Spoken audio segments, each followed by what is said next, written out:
Okay, the Hot Seat Radio Show, Donovan Sadiq and my partner in crime, Sean Fortine. We are missing Daryl Terrell, but he will be back after he is done doing what he is doing. We are going to talk about what's going on in the city of Moreno Valley. Guys, thank you guys for the compliments and the well wishes, and for also my Ito haters for trying to block what we do on YouTube, but I found a way to make sure our videos get out and the information gets out. So, Sean, it's been a great week. Everything's coming up. What is going on in the city of Moreno Valley that you want to talk about? Well, I've been able to do this for a couple of weeks, but the one thing that's been on my mind is the mayor's plan to pay the homeless to clean up, just to do odd jobs around the city. Now, okay, and I read a little bit about that. What is his plan in general? He's going to enslave the people to work, something like that. He was going to pay him I don't know how much, like $7.50, $10, whatever. It would have to be something around minimum wage, likely. I'm not sure how he could get around that, but anyways, yeah, give them some money for doing odd jobs around the city. And well, the thing is that there would be no requirement to have any commitment to show up regularly or have any type of regular responsibilities. Or basically just show up and just give them some money. Here you go. Show up and help out a little and get some cash. And then the thing is that it's all going to go to whatever their fix is. Yeah, their drug habit is. Yeah. So if they want, so it's basically he's basically going to be Mayor Gutierrez. Basically going to be like the crackhead Candyman, because he's just going to go and that's basically all they're going to do is they're going to use this money to go buy drugs. It's like Gutierrez might as well just hand out the crack and the meth and the heroin and stuff himself. Right, but you know, my question with that is, where is he going to get the money to do this? I don't know. And where does he get the justification to do it? I don't know, but you just can't take a bunch of money and just say, here's $10. Here's this. You know, how's the structure for that? I don't know. It doesn't seem to be thought out. It seems to be more like something he just threw out there to make himself look good. Yeah, something he wanted to look good, sound good, maybe have a couple photo ops. But because I don't see how that's going to pass. How can you take tax dollars and give it away? I don't know. But the thing is that if, let's say this does work, he's going to attract all the other crackheads in San Bernardino. They're all going to come here looking for a few bucks for their fix. And when there's a demand for drugs, that's going to bring in the dealers, right. And that's just going to be a vicious cycle of crime. And then the liability the city would be placed in because these people would be employees of the city. Yes, they'd be employees of the city, and they'd frequently be high on drugs or coming down from it, or just their heads might be fried from it, whatever. Basically, this is not something that any sane business practice would accept liability for. There's a reason why nobody wants drug addicts on their payroll. Right. Yeah, exactly. But like we said in the podcast before, this is a broadcast. And we've said this before in the previous podcast. I firmly believe that the mayor, Criminal Baca, Child Creveris, they are intentionally doing this to bring the city down. I mean, because then when you bring the city down and everybody leaves out of here, the land and the area is worth nothing. And the developer come in and just say, hey, there ain't nothing here anyway, so let's just go ahead and bulldoze this. Yeah, if Mayor Gutierrez is serious about helping the homeless, the best thing he can do is hand it over to people that know what they're doing and just butt out. We have Daryl Terrell working with the County Behavioral Health Commission. Right. They're working to get services into Moreno Valley, and I'm not aware of any contact between the two. I talked to Daryl a lot. I've met with the County Behavioral Health Commission myself.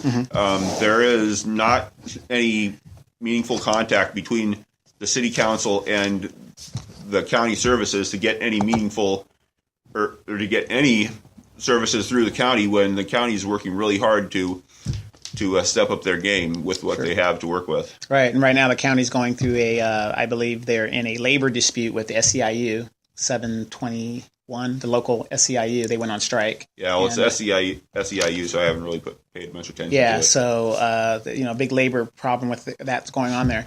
Real quick, I didn't bring it up in the last podcast, but Jose Medina, he's the assembly member in this area. He recently enacted legislation that would close the loophole to CEQA, to where developers cannot come in here and do a referendum and bypass CEQA, which basically is just an environmental report on health costs, to and from and to. And it passed the Assembly, and it also passed the California State Senate. It is now on its way to Governor Moonbeam's desk for signature, and I think that is a good thing. And I've been very, very hard on Mr. Medina, and for that, I can say, I'm going to applaud him and continue to hold him accountable. But it seems like the Edoites have a problem with what Mr. Medina has done. Yes, I've noticed that, and it's rather odd because the World Logistics Center, as it is written now, would not be subject to the new laws. Right. They wouldn't be grandfathered. They wouldn't go back and say, okay, you got to do this again. They've already passed, so that's not the issue. Yes, so what's up their ass? Yeah, what has he got planned next that he would need to go through all the environmental studies over again? Why would he need to worry about the new environmental laws if his project that he's planning to build is going to happen? If it's going to happen.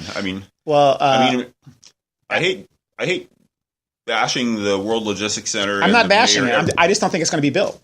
I know, but still, I hate having to talk about this in the mayor every time we start. It seems like that's always the first thing and that's because they keep putting and doing dumb stuff to bring that issue up. Yeah, and there's so much else we could be doing. Concentrating on other areas to do what we need to do. Yeah, but unfortunately, that's not happening in our city as long as this is. But you do bring up a good point. Why is he so worried? I mean, didn't he and the mayor also go up to Sacramento to advocate to not do this? I didn't see anything about him going up, but I've heard that he was there. Okay, right. So that tells me either something else is going on, or maybe because of CEQA and the land that he owns, which he doesn't plan to build a WLC, it's going to impact any future people who might want to rent that land or whatever and build on that land. That would make sense if he's just planning to sell it off. So that's what I think it is, because like I said, I'm not against the WLC. I've never been against the WLC. I'm against where it's located. And if you're going to do it right. I don't know why you would want to circumvent CEQA, because if it's a health issue, it's a health issue. I mean, if it's a hazard for our health, no job is worth being killed for. So I just don't think it's going to be built. And for him and the Edoites to get a wild hair up their asses about something that shouldn't affect their project, what's the problem? I don't know. It just doesn't make sense to me. Personally, I wish that Edo would just hurry up and sell it off, or maybe do a land swap or something. Just even if you just had land to build industrial park someplace where the infrastructure can handle it, that would be a major step forward. But he won't do that. He insists on building this project in a place where there's no practical way to get traffic through there, and there's no utilities. There's really nothing there to support that warehouse where it's at. 25 years out, I don't think there ever will be. At this rate, there won't. So that's what I'm saying. Even if you just got a land swap and got some other land near a freeway or something, a major freeway to build on, I mean, I suppose that would be better, and it would at least it would help hurry up and get him out of here so we could actually do something. And that brings up another subject. He's got his program done. He's got his thing passed. Just take your money and go, Edo. The problem is, I don't understand why he's sticking around. But speaking of local politics in Edo and all these other things, we have elections coming up.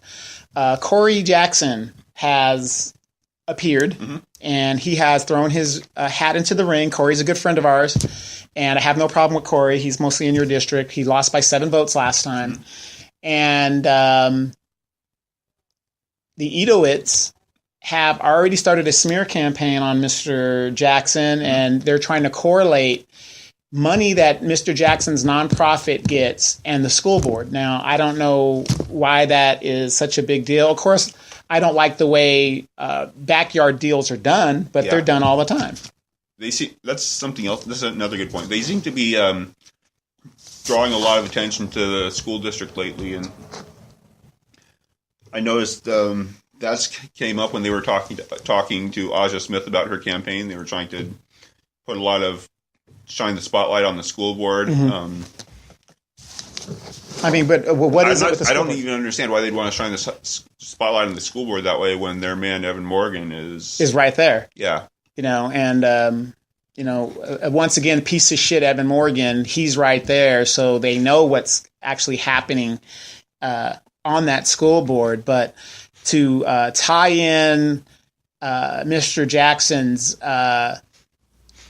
altered contract, that's done all the time. I mean, Ito does it right now. Yeah. I mean, he goes to the city hall and he amends his contracts. I mean, he isn't even paying his legal fees. Yeah. So what's the problem? They want to smear Cory Jackson. And do a distraction. There's things I'm not sure about with Cory Jackson, but this doesn't sound like the scandal they're looking for. Right. Well, but I would also say that because Mr. Jackson has a significant power base, and when I mean power base is he can draw on people like Cheryl Brown, who got $3 million to give him donations. Yeah. That means he's a person that Ito cannot control or intimidate. So, by starting early and trying to make disclarities of how he does transactions with the school board, what I think they're trying to do is they're trying to get those parents who have children in the school district who are more focused on what's going on, have them alarmed. Because the video was sent to me that I believe Leo is doing, Leo is also a Highland Fairview employee, as we all know. And he's putting it out there. And, again, Leo, I want to thank you again because imitation is the greatest form of flattery. I'm glad you're out there trying to put your message out like we do, and good luck to you. But you got to step it up a little bit more. And it'd be nice to see you on camera saying what you're saying and backing it up with facts. You're just throwing some bullshit documents out. How did you get documents and we didn't? Unless Evan Moron is giving you documents, he's not supposed to give it. Violation. And that would be a Brown Act violation. So that brings up a very, very good question. So I don't see. I think the school district. I think there's room for improvement, but I don't see any justification for the way that the Highland Fairview supporters are bashing the school district. Yeah, it just doesn't make sense to me. It seems to me more like a distraction rather than right. Or just putting that doubt in person's head early enough to where it looks like Mr. Jackson is doing something Ito-ish. I got to call it Ito-ish, not bad, Ito-ish.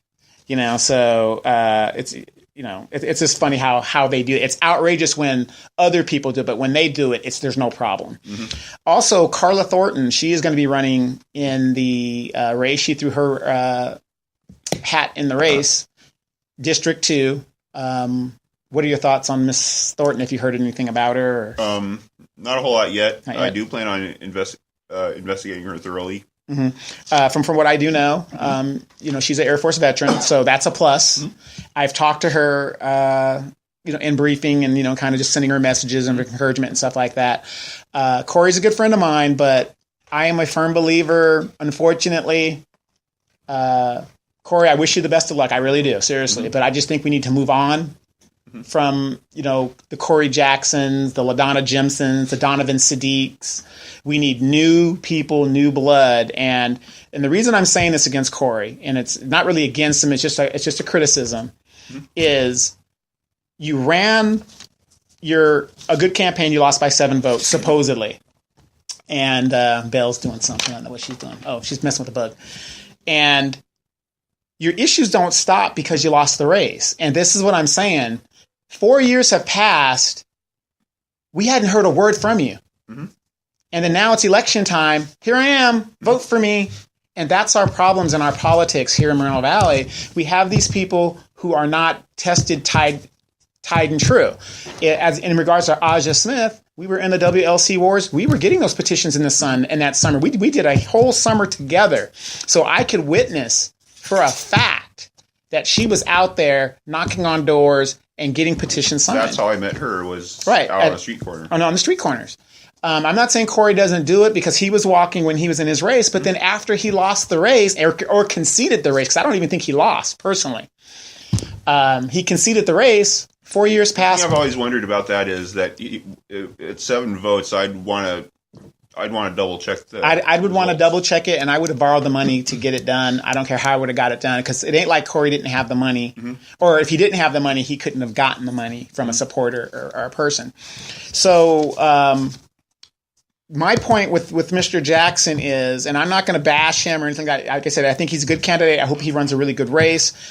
God bless you. But the fact of the matter is, all these issues with the WLC and the Itoites and Ito, the fight continued and you disappeared. Mm-hmm.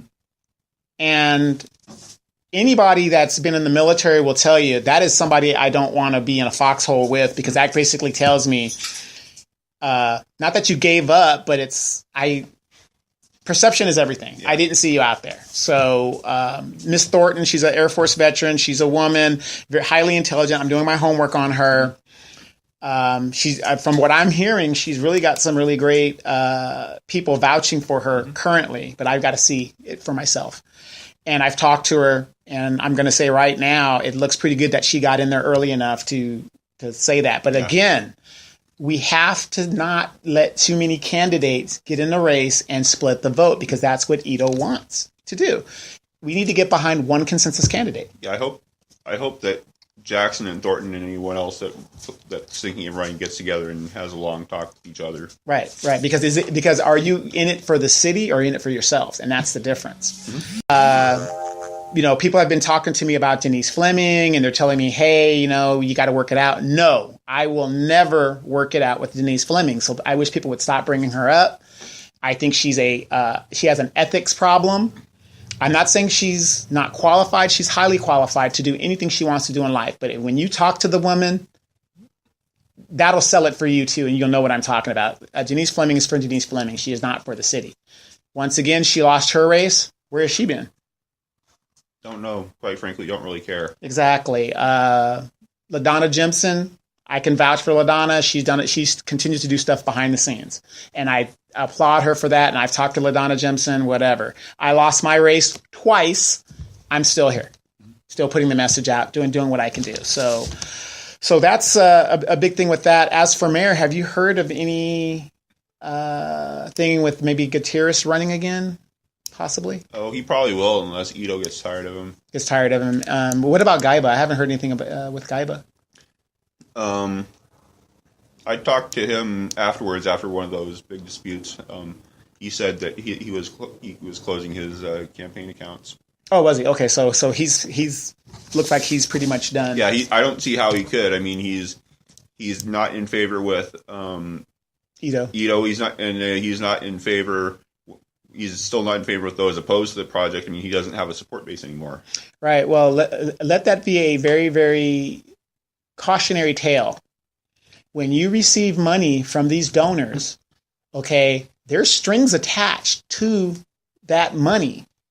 And I'm not saying what Mr. Gaiba, me and him are good friends and everything, what he was supposed to do or whatever. But the minute he tried to be independent of Ito, problems prevailed, and that's a cautionary tale. Be careful of these donors and where you get your money at. Radine Ayers is still lurking around, trying to be a shot caller, and if she is, she's not doing a very good job at it. Well, 30 years of losing, I guess that's something to feel accomplished about. I mean, yeah, you put LaDonna in there, but again, LaDonna was bounced out very quickly as quickly as she got in there. And what's the deal with Baker what's his deal with him letting rating errors into his campaign? I didn't hear that. So what rating? I thought Irma Flores ran his campaign. I don't know who's running it, but I'm just saying he's let rating errors into his campaign meetings. Oh, I couldn't tell It you. might even be at her house. I'm not sure. Right. Yeah, I'm not even sure with that. So just for anyone listening, I don't know all the facts on that. I'm just asking Donovan if he has any details. No, I haven't heard something we'll have to follow up on. Yeah, we'll have to follow that up. I've been dealing with some medical issues lately, so that's why I've been laying a low profile. I've been following this big thing in the news about that girl that was put in the freezer in Chicago, which is a very, very sad crime. And I thank you guys for liking the video. And not necessarily liking it, but giving me a thumbs up on it, because I think that's a very, very tragic tale. If you have a daughter out there, you really have to sit your daughters down and their friends, whatever you need to do. These parents need to stop being friends with their children and be parents. And tell them this is a cautionary tale, because, again, what is a 19-year-old girl doing in a hotel room? These 19-year-old girls with grown men that are thugs, however you want to classify them, and she ends up in a freezer in Chicago. And what makes it horrific is the fact that she was found in a freezer at 19 years old. It's just very tragic with that. And I see girls running around here all the time at the mall or whatever, dressed a certain way. And you could be butt naked. That has nothing to do with how you're dressed, but how you conduct yourself and what you attract is what's going to pretty much tell you what could possibly happen to you. And your friends are not usually your friends. I know a lot of people, but that doesn't mean they're my friends. I'm not so sure it's a matter of, in most cases, unless you're like wearing gang colors or something, I don't think it's necessarily such a matter of how you dress as the company you keep. The company you keep, right. Most people that get murdered, they're either involved in something illegal or they're keeping company with people that are doing illegal. And they were smoking weed and drinking in this hotel room. So what do you think is going to happen? Yeah, if you're out late doing that stuff in Chicago, that's a great South side of Chicago, yeah, exactly. So please, if you guys haven't heard that story, please look it up. The video is here. You can find it on YouTube. If you have daughters, nieces, whatever, please have them look at this video and be very cautionary. This girl, in my opinion, was given up by her quote, quote, friends for $200, and something happened and nobody knows anything, supposedly. But we'll stay on top of that story as well. As far as Riverside and Jose Medina, the 890 with the CEQA, I applaud that. Again, I think that's a great thing. If that's, it's late in coming, but even he realized there's a problem with our air and the future of what's going to happen here in Moreno Valley. We're going into the holiday season. Amazon and some of these warehouses are going to be hiring again. Oh, and speaking of warehouses, Prologis. Oh. What was the deal with Prologis? I haven't been... What I heard was that Gutierrez and Baca were texting furiously during the comments on that. Mm-hmm. And then supposedly they called a break before the vote. And then Ito comes into City Hall and he's overheard telling them that they need to suspend the vote. And I guess the city attorney or someone told them they can't just suspend it indefinitely. They have to set a date. And so I think it's sometime in October that they're going to have the vote. And what's the vote on in general? Is it to modify the Prologis, the buffer zone between the houses? The houses and the warehouse itself. Yeah, I don't think that's cool to begin with, but then you've got Ito mixed up in. So right. Why is Ito getting involved in Prologis' business? Well, it's his rival. Well, it's his rival, and I know he owns the city, but that's exactly what it's about. He's bought off. He owns Gutierrez, and he's going to make sure that Gutierrez does his bidding. And keeps his rival from having a foothold in the city or some influence in the city. Because if you think about it, if you're a candidate getting ready to run, I would damn sure send a representative out to Prologis to see if they would want to sponsor my candidacy to counter this Ito guy. One thing about Prologis is they didn't put 2 cents into our elections during the time they were trying still to. Not a great place for the project, but they're not trying to screw the city over in the process. Right, and I think that's a big plus. Also in the news in Ontario, I believe another airline has come into the Ontario airport, and I believe it's going to be a international. They said within a year or two we should have some international flights flying directly out of Ontario airport. Cool. So that'll be great. Airfest in San Bernardino, the old Norton Air Force Base, San Bernardino International Airport. There's going to be Airfest coming up. You guys be aware of that. That's going to be happening. A little air show that's going to be happening over there. If you get a chance to go over there and check it out, see some nice airplanes, civilian airplanes. It's not a Air Force show, but it is a nice thing. Also, real quick, a new base commander over at March Air Reserve Base. This guy was a former helicopter guy. Don't know him, but he's 135 qualified and I believe C-17 qualified. Not a lot of hours because he was mainly a rotor head. We call them rotor heads in the military. But he's the new base commander, and General Muncie has moved over to 4th Air Force, and I think that's great. Speaking of an Air Force person, we have one running for Congress. Have you heard Aja Smith? I'm going to put the link up. She's going to have I believe a fundraiser or a meet and greet coming up. And we'll put the link here on the page for you guys that want to attend. Of course, money is always going to be an issue when it comes to candidates. And check out Miss Smith. I think she's going to be an excellent candidate. We need somebody on the federal level. What have you heard? I donated $30 to her campaign when I could.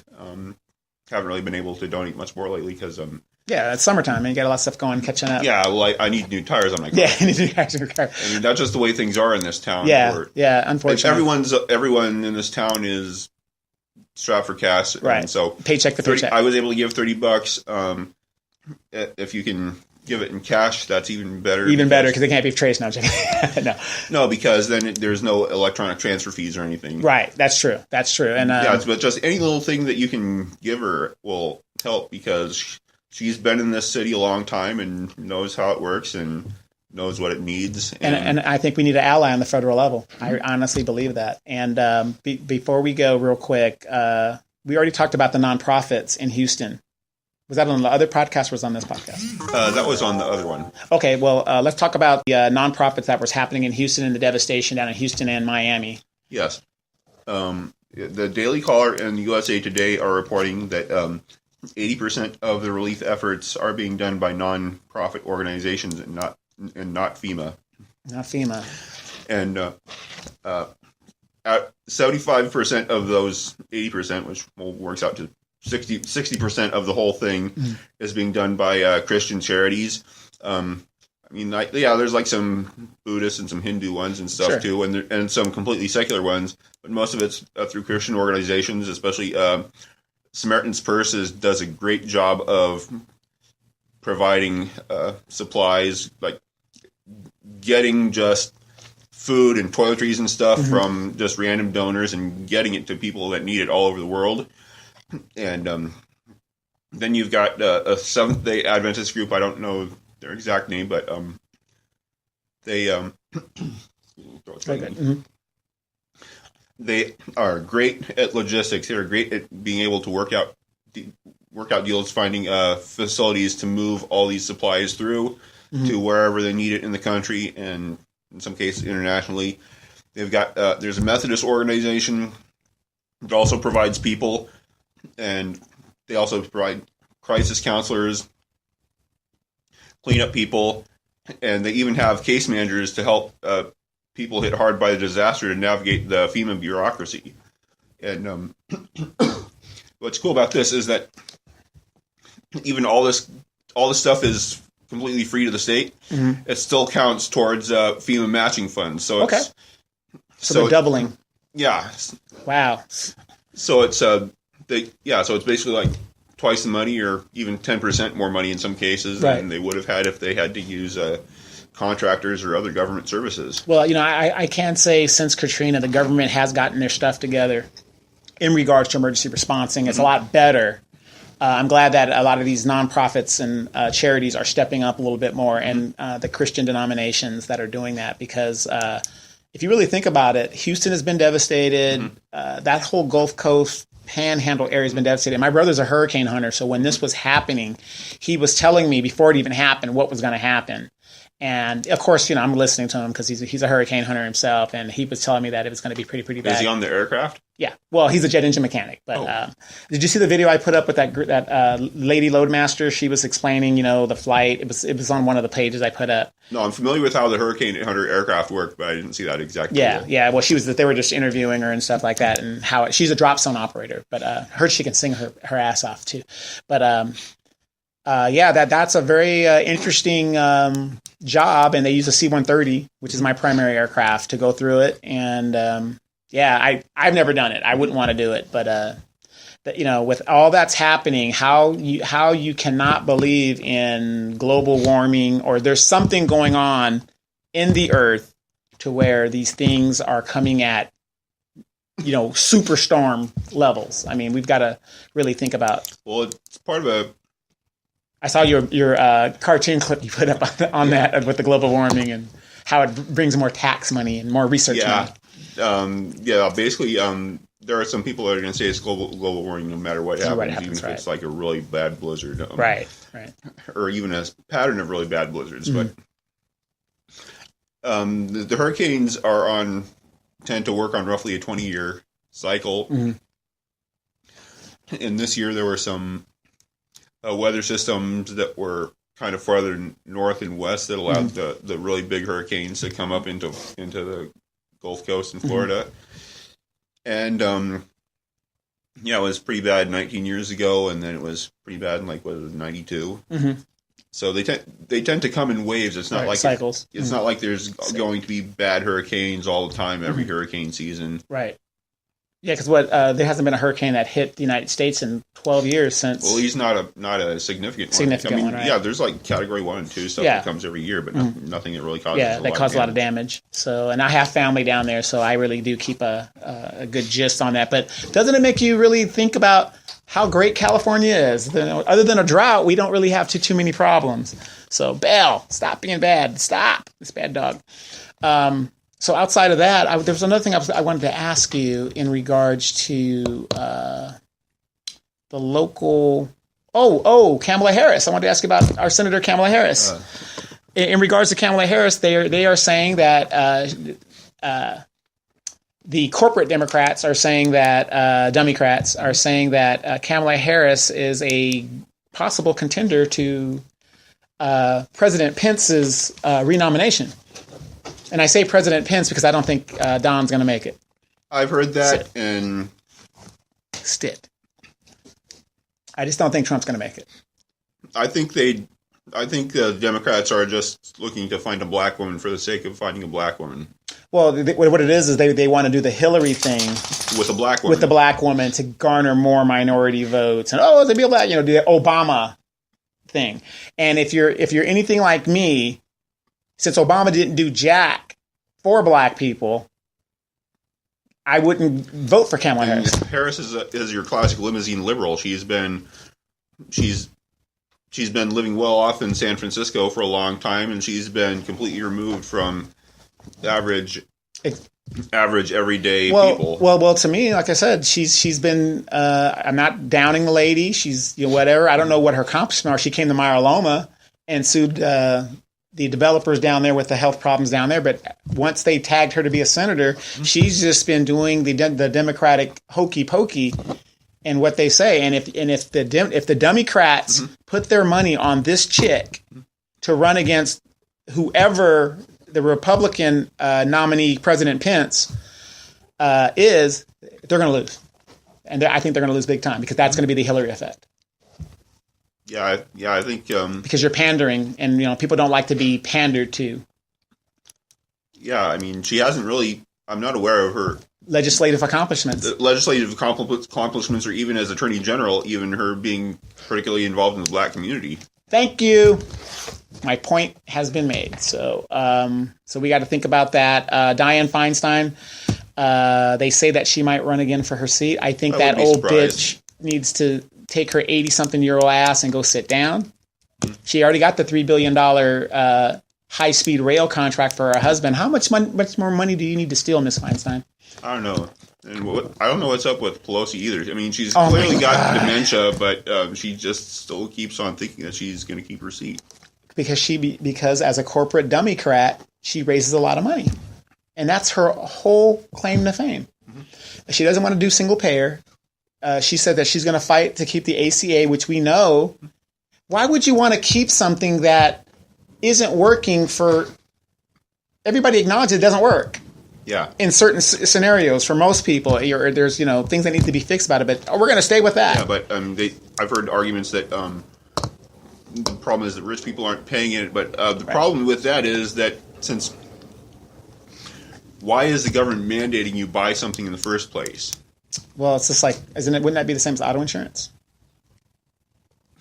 Yeah, but at least with auto insurance, you have a choice not to put a car on the road. Good point. I didn't think about that. That was a good comeback there. That's true. But if I don't put a car on the road, how do I get to work? You can walk.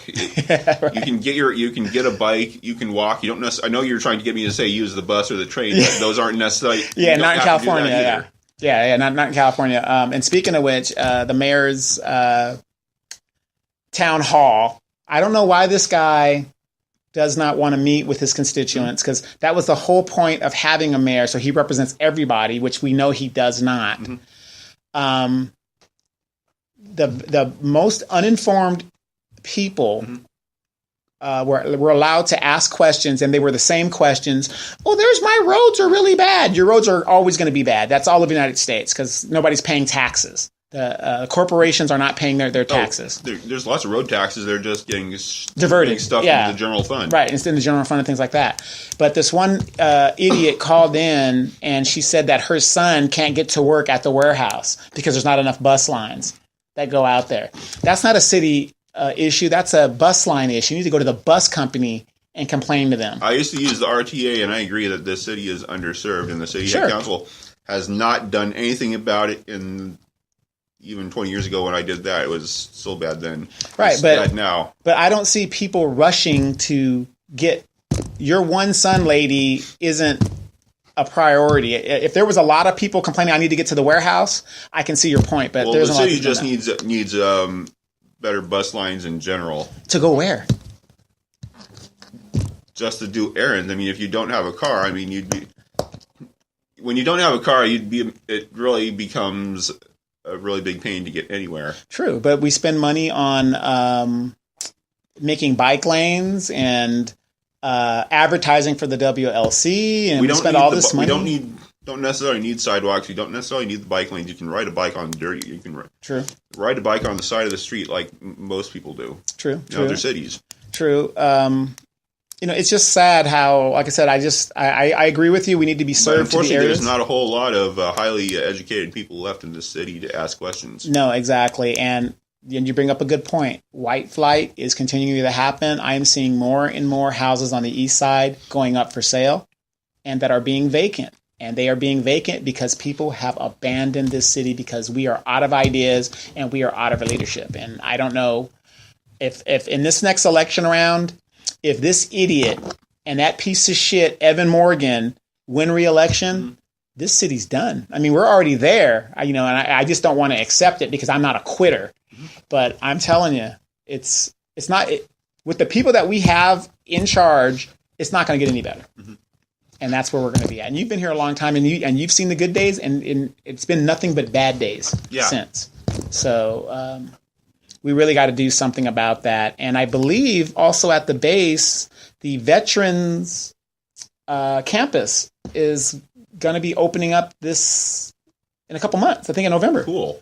So we're going to check that out and bring some pictures of that. Done fairly fast. Yeah, it's fairly fast. I heard it looks really great. And they're bringing another thing to the base. I forgot what it is, but I'll put the link up and when I remember what it is. But there's a lot of good stuff going on over at that base. And we need to really get an Aja Smith into Congress to advocate to reopen that base or to bring more assets to the base to keep it viable and pump more money into the local economy like we did back in the old days. A couple of years ago, I was talking to an engineer, and they said that the base needs to stay open, if nothing else, for disaster relief, because it's the only runway in the region that's not prone to liquefaction. Yes, absolutely. It's I don't know. I've been here a long time. I remember when there was B-52s over there. So when you have B-52s, you need a long runway, and I believe March is the second longest runway on the West Coast, or the first. It's one or two. Yeah, it's a pretty big runway. If you can handle B-52s, you can handle pretty much anything else in the Western Hemisphere or Europe. Right, exactly. Well, except some of those crazy Russian Antonov. Right. Well, yeah. Those 8-engine things. Yeah, the 8-engine ones.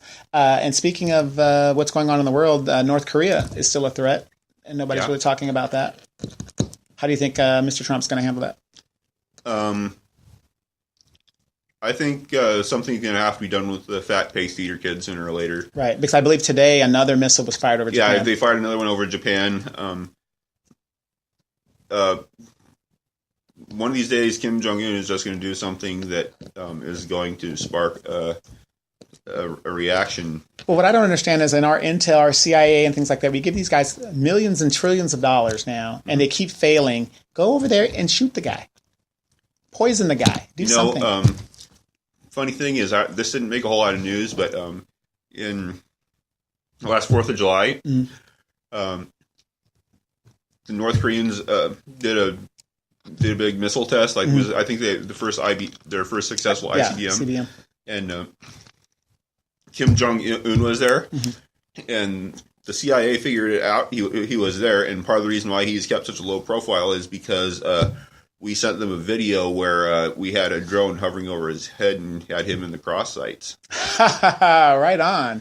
Now that would be worth some of the money that we keep giving these guys to waste. Your good buddy General Michael Flynn is once again did not disclose money dealing with Russia and power plants and stuff like that. Here's a 4-star general to me that has basically shown that he has traitorous inclinations. He was head of our intel. I mean, you can't tell me this guy did not know, as the head of the intel in the military, what he's not supposed to do and what he's supposed to do in dealing with the Russians. And this guy, things just keep coming up and up and up. And I just think this Russia thing's just not going away. Well, with the exception of Michael Flynn, it doesn't seem to be panning out much. Yeah, outside of that, but other than obstruction of justice, Trump's going to be gone based on that. I've always said that he's obstructed justice. There's no doubt about that. But in regards to if he stopped short of ordering it, and I think Trump walked a very fine line. He suggested to make it go away, but he did not. He did not order it or make it impossible. And when he fired the Comey, he said on the NBC interview it was because of the Russian investigation why he fired him. That's cut and dry. Well, first, Comey's been a political football. Of course, absolutely. The Democrats loved him for clearing Hillary. Then they hated him for not clearing Hillary. The letter. Then they loved him for supposedly being willing to investigate Trump for the Russia thing. Now everybody hates him. Yeah, now everyone hates him because they're not quite sure what he's going to say when he goes to testify. Right. And the whole Russia investigation hasn't been partial from the beginning. But Trump sending his the guy that recused himself, the congressman that was on Trump's transition team, he subpoenaed. I mean, it's just cut and dry. I mean, at the least, it's going to be obstruction of justice. At the least, but this other stuff, I don't know. Like you said, most of the stuff won't pan out, but the obstruction of justice will pan out. So, because he did admit that is why he fired him. One of the reasons he fired him because he was investigating the Russian thing, and I think there's money laundering involved as well, Russian money laundering. So, I could be wrong, but I doubt it. But we'll see. And last but not least, have you seen Victoria Baca? Nope. Haven't seen her. And what about the clown Louise Palomares?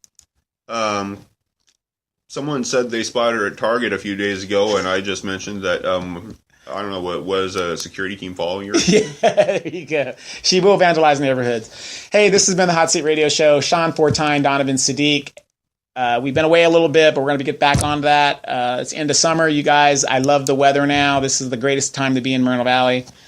Other than that, this is all we have for this week. Sean, you got anything else going?